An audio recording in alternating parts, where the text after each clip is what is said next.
ஒரு நைட்டு ஃபுல்லாக உட்காந்து நான் மிஸ்கினை ரசிச்சுக்கிட்டே இருந்தேன். நான் ஒரு பொம்பளை பிள்ளைய கூட நான் ரசித்ததில்லை அவ்வளவு. யாருமே ரசிக்க மாட்டேன்றாளுங்க சார். நான் வயசான ஆளுங்க டேரக்டர்ஸ் தான் சார் ரசிக்கிறாங்க. விஜய் சேதுபதி படம்னா நம்பி போய் உட்காரலாம் அப்படின்ற ஒரு அடையாளத்தை கொடுத்தது சேது. தமிழகத்தை ஆண்டு கொண்டு இருப்பது விசில் சத்தம். அந்த மாதிரி உள்ள இருந்து ஒருத்தர், சார் சட்டையை மாற்றி போட்டு வந்திருக்கீங்க, உள்ளே இருக்கிறது வெளியில், வெளியில் இருக்கிறது உள்ளன்ட்டு. நான் வேணும்னா அந்த மாதிரி போட்டு வந்தேன். அவங்களுக்குன்னு ஒரு தனி இடத்தை பதித்தவர்கள். நீங்க கூப்பிடுங்க. ஒரு பெரிய கைத்தட்டலோட லெட்ஸ் வெல்கம் இயக்குனர் சசி சார், இயக்குனர் பார்த்திபன் சார், இயக்குனர் அமீர் சார்.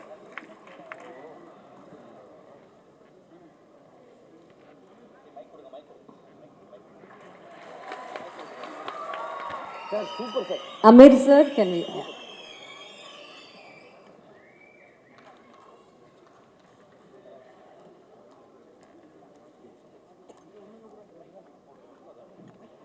மைக் ஒர்க் தான்.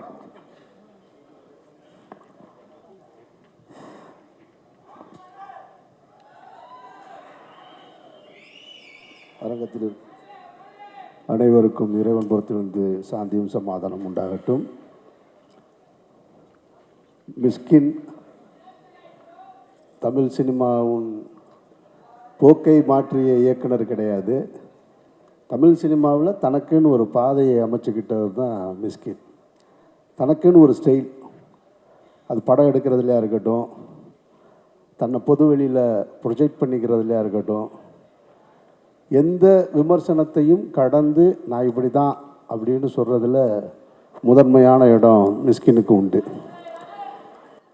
கண்ணாடி போட்டுக்கிட்டு இவர் ஏன் ராத்திரிலையும் கண்ணாடி போட்டிருக்காரு அப்படின்னா அப்படி தாண்டா போடுவேன், அது என்னோடய ஸ்டைல். இவர் படத்தில் ஹீரோக்கள் ஏன் குனிஞ்சே நிற்கிறாங்க, அப்படி தாண்டா நிற்பாங்க, என்னோடய ஹீரோ தான் என்னோடய ஸ்டைல். இப்படி எல்லா வகையிலையும் தனக்குன்னு ஒரு தனி அடையாளத்தை பதிச்சுக்கிட்டவர் தான் மிஸ்கின். அவருடைய ஒவ்வொரு படங்கள்லையுமே அடுத்தடுத்த கட்டத்துக்கு அது ஒரு தமிழ் சினிமாவுக்கான நம்ம பாக்யராஜ் சார் படம், பாரதி ராஜா சார் படம், பாலச்சந்தர் சார் படம் இப்படிலாம் பார்த்து வளர்ந்துருப்போம். இவர் ஒரு ஸ்டைலை கிரியேட் பண்ணுவார். அது எந்த ஜானரில் இருக்குன்னு கண்டுபிடிக்க முடியாத அளவுக்கு என்னங்கடா பிரச்சனை,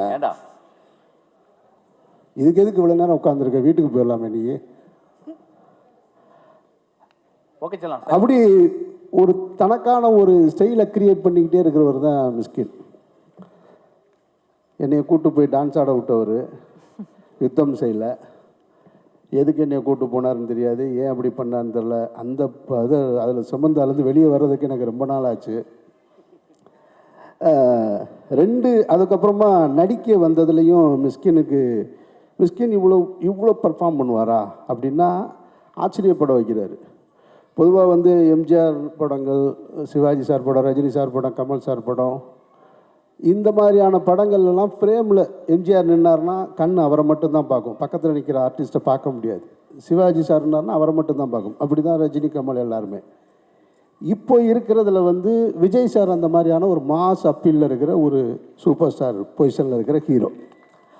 அவர் படங்களில் விஜய் சாரை விட்டுட்டு இன்னொருத்தரை பார்க்கலாம் அப்படின்னு பார்க்க வச்சது 2 பேர். அந்த 2 பேருமே இந்த இடத்துல இருக்காங்க. ஒன்று விஜய் சேதுபதி, இன்னொன்று மிஸ்கின். அந்த மாஸ்டர் படத்தில் விஜய் சாரை விட்டுட்டு விஜய் சேதுபதியை பார்க்குற அளவுக்கு ஒவ்வொரு இடத்துலையுமே ரொம்ப பிரமாதமாக பண்ணியிருந்தார். அதே தான் லியோலையும் மிஸ்கின். அவர் ஒரு பக்கம் பெர்ஃபார்ம் பண்ணிகிட்ருக்காரு, அவரை தாண்டி நம்ம கண் எங்கே போகுதுன்னா மிஸ்கினை நோக்கி போகுது. நான் ஆச்சரியப்பட்டு போனேன். நான் என்னடா இவ்வளவு கிளாரிட்டியோட ஒரு மனுஷன் எப்படி இருக்க முடியும்னு. அதுக்கப்புறம் மியூசிக்கு அது இதுன்ட்டு அவரை எப்படி என்ன சொல்கிறதுன்னு தெரில. டிஆருக்கு அப்புறம் டிஆர் சாருக்கு அப்புறம் மிஸ்கின் தான் நினைக்கிறேன் நான். சீரியஸாக சொல்கிறேன். இதில் மிஸ்கினுடைய பேச்சுக்களை மேடைகளில் பேசுகிறது, இசை வெளியீட்டு விழாக்களில் பேசுகிறதெல்லாம் நீங்கள் பார்க்கும்போது எல்லாருக்கும் என்ன தோணும்னா, இவர் ஏன் இப்படி பேசுகிறாரு, அவர் தனக்கு அட்டென்ஷன் கிரியேட் பண்ணுறாரு அதனால் பேசுகிறாரு அப்படின்னு. அப்படி இல்லை. நம்ம காலேஜ் லைஃப்பில், ஸ்கூல் லைஃப்பில் நமக்கு நிறைய ஃப்ரெண்ட்ஸ் இருப்பாங்க இல்லையா, அதில் நம்ம கூட்டுற ஒரு ஃப்ரெண்டு இருப்பான் அவனை வந்து நம்ம என்ன சொல்லுவோம்னா, அவன் ஏதாவது ஒன்று பண்ணிக்கிட்டே இருப்பான். ஏதாவது ஒரு புதுசாக ஏதாவது ஒன்று பண்ணுவான், ஏதாவது பேசுவான், சண்டை இழுப்பான், அன்பாக இருப்பான், நம்ம வீட்டுக்கு தேடி வந்து உதவி செய்வான், எல்லாமே இருப்பான்.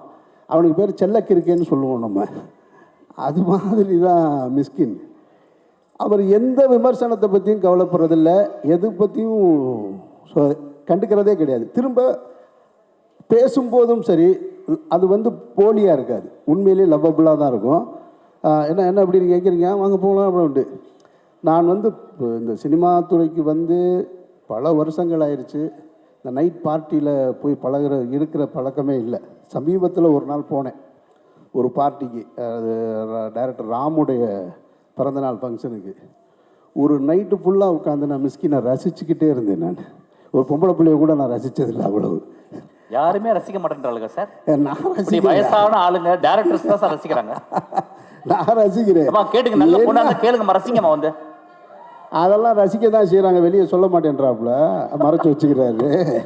அதெல்லாம் பயங்கரமான ஆள். அவருக்கு அந்த அந்த கதையெல்லாம் பேசணும்னா இன்னொரு இடம் இருக்குது, நான் சொல்கிறேன். நான் ரொம்ப நன்றி சார். ஒரு நைட்டு ஃபுல்லாக மொத்த டீமையுமே என்கேஜ் பண்ணி வச்சுருந்ததில் மிஸ்கினுக்கு நான் அப்படியே பார்த்தேன். ஒவ்வொரு பாட்டு பாடுறதுல இருக்கட்டும், எல்லாரோடையும் அந்த இன்ட்ராக்ட் பண்ணுறதுல இருக்கட்டும், இந்த மிஸ்கின் உங்களுக்குன்னு ஒரு தனி, அதாவது ஒரு டைரக்டர் இந்த அஷ்டாவதினியை இந்த வேலையெல்லாம் தாண்டி அஸ் அ ஹியூமனாக நான் உங்களை ரொம்ப ரசிக்கிறேன், லவ் பண்ணுறேன். வாழ்த்துக்கள் மிஸ்கின். அப்புறம் இந்த படத்தினுடைய ஹீரோ விஜய் சேதுபதி சார், அவரை நான் முதல்ல பார்த்தது சுந்தரபாண்டியன் திரைப்படம் கமலா தேட்டரில் பார்த்துட்டு நான் படியில் இறங்கி வரேன். அந்த டைரக்டர் எஸ்ஆர் பிரபாகரும் விஜய் சேதுபதி நிற்கிறாங்க. சார் படம் எப்படி சார் இருக்கு? படம் நல்லா இருக்கு. உண்மையிலே நல்லா இருக்கா சார்? உண்மையிலே நல்லா இருக்குங்க, நீங்கள் பிரமாதமாக பண்ணியிருக்கீங்கன்னு. அந்த படிக்கட்டில் நான் பார்த்த விஜய் சேதுபதி தான் அன்னைக்கு என்ன மீட்டரில் பேசினாரோ, என்ன அளவுகளில் இருந்தாரோ, இப்போ வரைக்கும் அதே மீட்ரு தான், அதே தான். இவ்வளோ பெரிய உயரம், இவ்வளவு உயர்ந்திருக்காரு. ரொம்ப ரெஸ்பெக்டாக, ரொம்ப மரியாதையாக பேசுகிறதுல விஜய் சேதுபதிக்கு இணை இன்னொரு விஜய் சேதுபதி தான். அவருடைய திரைப்படங்களாக இருக்கட்டும், அவர் சூஸ் பண்ணுறதா இருக்கட்டும், எல்லாமே பர்ஃபார்மன்ஸாக இருக்கட்டும். விஜய் சேதுபதி படம்னா நம்பி போய் உட்காரலாம் அப்படின்ற ஒரு அடையாளத்தை கொடுத்தது சேது. அப்புறம் தானு சார் சொல்லணும்னா, யார் படத்தோட போஸ்டர் இங்கே சொன்னாங்க, 12 சீட்டு ஒட்டுறதுக்கு இடமே இல்லாத அளவுக்கு போஸ்டர். அவர் யார் படத்தோட போஸ்டரில் தொடங்கி இந்த இதே மவுண்ட் ரோட்டில் தேவி தியேட்டரில் கூலிக்காரன் ஒரு படம் இருந்தது. அந்த கூலிக்காரன் படத்துக்கு மறைந்த கேப்டனுடைய ஒரு வண்டி இழுத்துட்டு வர்றது மாதிரி ஒரு சிலை வச்சுருந்தார். அதை பார்க்குறதுக்காக வந்து போனவனில் நான் ஒரு ஆள். அதை வேடிக்கை பார்க்க வந்தேன், இப்படி ஒருத்தர் விளம்பரம் பண்ணியிருக்காராமே அப்படின்னு சொல்லிட்டு. அதனால் அவர் அதுக்கப்புறமா எல்லோரும் சொல்லிட்டாங்க, ஃப்ளைட்லேயே அவர் படம் வரைஞ்சிட்டாரு கபாலிக்குன்னு சொல்லிட்டு. இந்த 3 பேரும் சேர்ந்துருக்கிற படம் தான் ட்ரெயின். அப்படின்னா அந்த படத்தை நான் பார்க்குறதுக்கு ஒரு ரசிகனாக அவ்வளோ ஆர்வமாக இருக்கேன். அதனால் தானு சார் படம் சாதாரண ஒரு படமாக எடுக்கவே மாட்டார். தானு சார் சும்மா ஒரு விஷயத்தை மிகைப்படுத்தி சொல்லவும் மாட்டார். அதனால் இந்த 3 பேரும் சேர்ந்துருக்கிற படம் இந்த ட்ரெயின். அந்த ட்ரெயினை ஒரு ரசிகனாக பார்க்க வந்திருக்கேன். நான் வந்ததில் இன்னும் எனக்கு கூடுதல் ஆர்வம் அந்த ட்ரெய்லரில் இருந்தது.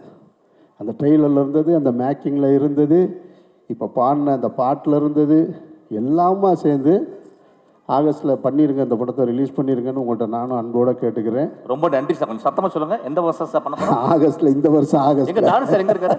இங்கே தான் இருக்காரு. Oh right, thank you sir. வாழ்த்துக்கள் மொத்த டீமுக்கும், எல்லோருக்கும் என்னுடைய நெஞ்சார்ந்த வாழ்த்துக்கள். நன்றி.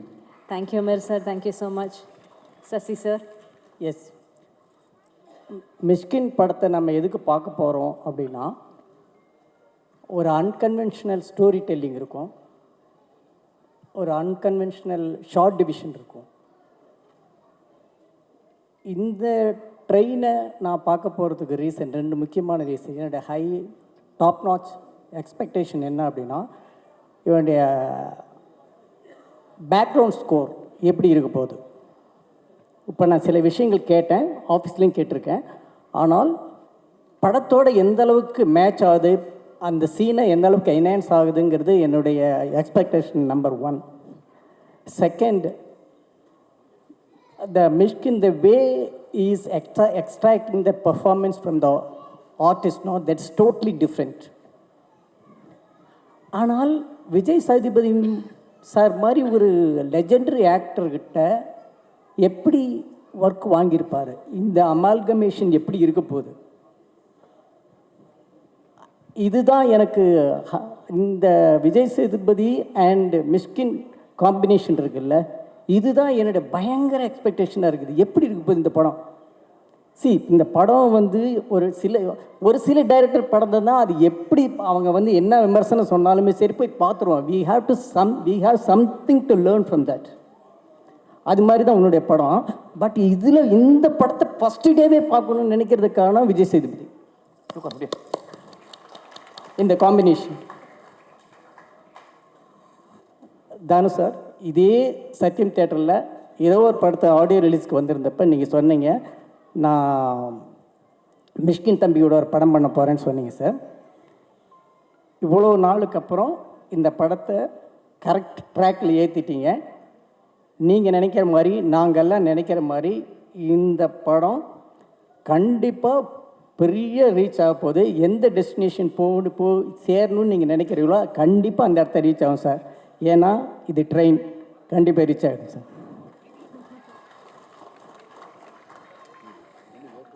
தமிழகத்தை ஆண்டு கொண்டிருப்பது விசில் சத்தம். அந்த மாதிரி இந்த நிகழ்ச்சி கிட்டத்தட்ட 3 மணி நேரம் ஆகப்போகுது. இவ்வளோ வெற்றிகரமாக நடந்துட்டு இருக்கணும்னா அதுக்கு முக்கியமான காரணம் உங்களுடைய விசில் சத்தத்தோட கூடிய அந்த என்கரேஜ்மெண்ட்டு. அதனால் இந்த ட்ரைலரை நீங்கள் பார்க்கும்போது உங்களுடைய ரியாக்ஷனை நான் கவனித்தேன். அப்படி ஒரு பிரமாதமான ஒரு எக்ஸ்பிரஷன், ஒரு விசில் உங்ககிட்ட இருந்தது. அதுதான் இந்த படத்தோட வெற்றியை ஊர்ஜிதப்படுத்த போகிற ஒரு விஷயம். ஸோ உங்களுக்கு என்னுடைய முதல் வணக்கம். இந்த ட்ரைலர் பார்க்கும்போது எனக்கு என்ன தோணுச்சுன்னா, முதல்ல ஒரு தமிழ் படத்துக்கு ஆங்கிலத்தை டைட்டில் வச்சுருக்காங்கன்னு நினச்சேன், ட்ரெயின்னு. படம் பார்த்தோன்னே தான் தெரிஞ்சது இது படமே ஒரு ஆங்கில படமாக தான் இருக்குது. ட்ரெயின்ற பேர் மட்டுமே இல்லை, படமே ஒரு ஆங்கில படம் மாதிரி தான் இருக்குது. ஹேராம் படத்தை பார்த்துட்டு ராதிகா போய் கமல் சார்ட்ட கேட்டாங்களாம், இந்த படத்தோட தமிழ் ரைட்ஸ் எனக்கு கொடுப்பீங்களான்ட்டு. ஹேராம் படத்தை பார்த்துட்டு, தமிழ் படத்தை பார்த்துட்டு ராதிகா போய் கமல் சார்கிட்ட இதோட தமிழ் ரைட்ஸ் எனக்கு கொடுப்பீங்களான்னு கேட்டாங்களாம். அந்த மாதிரி ட்ரெயின் படத்தை பார்க்கும்போதும் இந்த படத்தை தமிழ் ரைட்ஸ் கொடுப்பீங்களான்னு யாராவது டிஸ்ட்ரிபியூட்டர்ஸ் கேட்க போகிறாங்க. தானு சார், இதை தனியாக நீங்கள் ஒரு தமிழ் ரைட்ஸ்னு போட்டு விற்றுடலாம். ஏன்னா விற்பனையில் ஒரு பெரிய ஒரு விற்பனர் அவர்.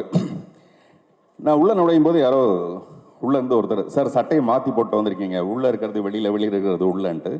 நான் வேணும்னு தான் அந்த மாதிரி போட்டு வந்தேன். அடுத்து என்னுடைய படம் வந்து உள்ளே வெளியே 2. இந்த ஷர்ட்டும் உள்பக்கம் வெளிப்பக்கம் புரட்டி போட்டு வந்திருக்கேன்.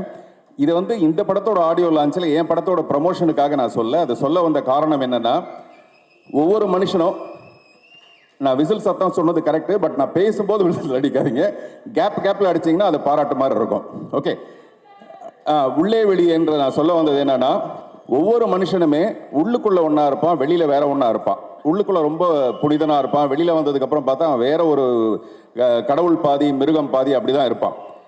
அது கிட்டத்தட்ட இந்த ட்ரெயினில் யாரோ சொன்னாங்க 48 கம்பார்ட்மெண்ட் இருக்குன்னு. அந்த மாதிரி முதல் கம்பார்ட்மெண்ட்டுக்கும் 48 கம்பார்ட்மெண்ட்டுக்கும் என்ன பிரச்சனை உங்களுக்கு? கொஞ்ச நேரம் சைலண்டாக இருங்க. 1வது கம்பார்ட்மெண்ட்டுக்கும் 48வது கம்பார்ட்மெண்ட்டுக்கும் உள்ள இடைவெளி மாதிரி தான் ஒவ்வொரு மனுஷனும் இருப்பான். ஆனால் மிஷ்கின் எப்படி இருப்பாருன்னா, அவருக்கு உள்ள ஒன்று வெளியில் ஒன்று இருக்கவே இருக்காது. ரெண்டும் கிட்டத்தட்ட ஒரே மாதிரி இருக்கும். இந்த 23வது கம்பார்ட்மெண்ட்டுக்கும் 25வது கம்பார்ட்மெண்ட்டுக்கும் உள்ள டிஸ்டன்ஸ் மாதிரி மிக குறைந்த அளவு மட்டும்தான் அவர் உள்ள என்ன நினைக்கிறாரோ அதை அப்படியே வெளியில் பேசுவார். ஒருவேளை தூக்கம் வந்துருச்சுன்னு வச்சுங்களேன், ஆடியோ லான்ச்சில் அப்படியே படுத்து தூங்கிடுவார். என்ன நினைக்கிறாரோ அதை பேசுவார். அதில் கொஞ்சம் கூட தயக்கமே இருக்காது. அந்த விஷயத்தை நான் ரொம்ப ரசிப்பேன். ஒரு டைரக்டர் எல்லாத்தையும் மீறி ஒரு நிஜமான மனிதனை நான் அவங்கள ரொம்ப ரசிப்பேன். இந்த மாதிரி நான் ஒருத்தரை பார்த்துருக்கேன், நடிகவேள் எம்.ஆர். ராதா. எம்.ஆர். ராதா மட்டும்தான் ஒரு மிக சிறந்த ஒரு நடிகராக இருந்தால் கூட மிக சிறந்த ஒரு உண்மை பேசுகிற ஒருத்தர். அவரை மாதிரி இவர் இன்னும் துப்பாக்கி எடுத்து சுடலையே தவிர கிட்டத்தட்ட 2 பேரும் ஒரே மாதிரியான ஒரு கேரக்டர். அதை நான் ரொம்ப ரசிப்பேன் உங்ககிட்ட. விஜய் சேதுபதி சார், நான் வந்து உங்களுடைய ஹிந்தி படம் மட்டும் இல்லை, ஒரு சாதாரண விளம்பரம் கூட நிறைய பார்ப்பேன். இன்னைக்கு கூட சிவாஜி சாருடைய பையன் ராம்குமாரோடைய ஒரு இன்டர்வியூ ஒன்று பார்த்தேன். அதில் நீங்கள் பேசுகிறத முழுமையாக நான் கேட்டுட்டு தான் வந்தேன். அதில் அந்த இன்டர்வியூ பூரா நிறைய ஃபிலாசபி, அதை ஒரு ஜிலேபி மாதிரி ரொம்ப ஸ்வீட்டாக அப்படியே பேசுகிறீங்க, உங்களுக்கு தெரியாத மாதிரி அப்படியே பேசுகிறீங்க. அதில் ஒரு முக்கியமான விஷயம் என்ன இருக்குன்னா, எப்படி நீங்கள் செலிப்ரேட் பண்ணுவீங்க வாழ்க்கையை அப்படின் போது நீங்கள் சொல்கிறீங்க, தோல்வினா எனக்கு ரொம்ப சந்தோஷமாக இருக்கும், ரொம்ப என்கரேஜ்மெண்ட்டாக இருக்கும், ஆனால் வெற்றி வந்தால் எனக்கு ரொம்ப பயம் வந்துடும் அப்படின்னு சொன்னீங்க. இந்த படத்துக்கு அப்புறம் உங்களுக்கு மாபெரும் ஒரு பயம் வரப்போகுது. அவ்வளோ பெரிய வெற்றி அடைய போகுது இந்த படம். அப்புறம் நான் இந்த மேடைக்கு வந்ததுக்கு ரொம்ப முக்கியமான காரணம் மிஷ்கின் சாருக்கு வந்து ஒரு தேங்க்ஸ் சொல்கிறதுக்காக. காரணம், இந்த படத்தோட சினிமாட்டோகிராஃபர் ஃபௌசியா ஃபாத்திமா. இவங்க வந்து என்னுடைய இவன்ற ஒரு படத்துக்கு அவங்க தான் சினிமாட்டோகிராஃபராக ஒர்க் பண்ணாங்க. அந்த படத்தில் நான் சௌந்தர்யாவை வந்து மேக்கப் இல்லாமல் நடிக்கணும்னு கேட்டேன். அவங்க ரொம்ப தயங்கினாங்க. அப்போ நான் சொன்னேன், ஒரு 4 நாள் ஷூட் பண்ணி உங்களுக்கு போட்டு காட்டுறேன், நீங்கள் பார்த்துட்டு அதுக்கப்புறமேல மேக்கப் இல்லாமல் நடிக்கலான்னு சொன்னேன். அவங்க மேக்கப் இல்லாமல் நடிக்கிற அளவுக்கு அந்த பொண்ணை ரொம்ப அழகாக காமிச்ச ஃபௌசியா வந்து இந்த படத்துக்கு ஒர்க் பண்ணியிருக்காங்க. உங்கள் ஸ்டைல் அது எல்லாமே ரொம்ப பிரமாதமாக இருக்குது. நான் முதலே சொன்ன மாதிரி இந்த உள்ளே விடிய டூன்னு சொன்னேன்ல, அதுக்கும் அவங்க தான் சினிமாட்டோகிராஃபர். அதுக்கும் பாராட்டு முன்கூட்டியே நான் சொல்லணும்னு நினைக்கிறேன். அதே மாதிரி தானு சாருக்கும் எனக்கும் 1000 இருக்கும். அதில் 500 விஷயம் வந்து நல்ல விஷயமா இருக்கும், மீதி 500 ரொம்ப ரொம்ப நல்ல விஷயமா இருக்கும். இதெல்லாம் சினிமாவுக்கு வந்ததுக்கு அப்புறமேல. ஆனால் நான் சினிமாவுக்கு வரத்துக்கு முன்னாடி, புதிய பாதை வரத்துக்கு முன்னாடி முதல்ல நான் கதை சொன்ன மிக குறைந்த தயாரிப்பாளர்கள், அதாவது என் கவனம் கொடுத்து காது கொடுத்து கேட்ட தயாரிப்பாளர்கள் ரொம்ப முக்கியமானவர் அவர். வரப்போகிறவங்க கிட்டலாம் சொல்லுவார், இவர் ஒரு பெரிய டைரக்டராக வரப்போகிறாரு, பெரிய ஒரு ஆக்டராக வரப்போகிறாருன்னு. அந்த நன்றி கடனுக்காக தான் நீங்கள் அவங்க வீட்டில் இன்விடேஷனே கொடுக்கலாம் கூட அவங்க வீட்டு விசேஷத்துக்கு போவேன். இந்த படத்தோட வெற்றிக்கும் அதே மாதிரி தான் மறுபடியும் வந்து கை தட்டுவேன். அப்படி ஒரு சிறப்பான ஒரு அன்பு உங்கள் மேலே நான் வச்சுருக்கேன் சார். கடைசியாக மிஷ்கின் சாரை பற்றி சொல்லணும்னா, பிடித்தபடி வாழ்கிறது இருக்கு இல்லையா, பிடித்ததை செஞ்சுட்டு வாழ்கிறது தான் மிகப்பெரிய ஒரு கோடீஸ்வரன். தான் என்ன நினைக்கிறானோ அதை நிஜமாவே சந்தோஷமாக விரும்பி செய்கிறது தான் ஒரு மிகப்பெரிய கோடீஸ்வரன் சொல்லுவாங்க. அந்த மாதிரி நீங்கள் மிகப்பெரிய ஒரு கோடீஸ்வரன். எனக்காக ஒரு பெண் வந்து ஒரு கவிதை எழுதினாப்புல, ஒரு ரயில் பயணத்தில் சந்தித்தோம், ஒரு ரயில் பயணத்தில் சந்தித்தோம், ரயில் நின்று விட்டது, பயணம் தொடர்கிறது. ஒரு ரயில் பயணத்தில் சந்தித்தோம், ரயில் நின்று விட்டது, பயணம் தொடர்கிறது. அப்படி இந்த ரயிலோட டெஸ்டினேஷன் ஒரு ஸ்டேஷன்லேருந்து இன்னொரு ஸ்டேஷனுக்கு போகும். அப்படி ரயில் ஓடிக்கொண்டே இருக்கலாம். ஆனால் மிஷ்கினுடைய பயணம் நீண்டது, மிக மிக பெரிய ஒரு பயணம். அந்த பயணம் வெற்றிகரமாகவே இருக்க என்னுடைய மனப்பூர்வமான வாழ்த்துக்கள். Thank you. Thank you, sir. Thank you so much.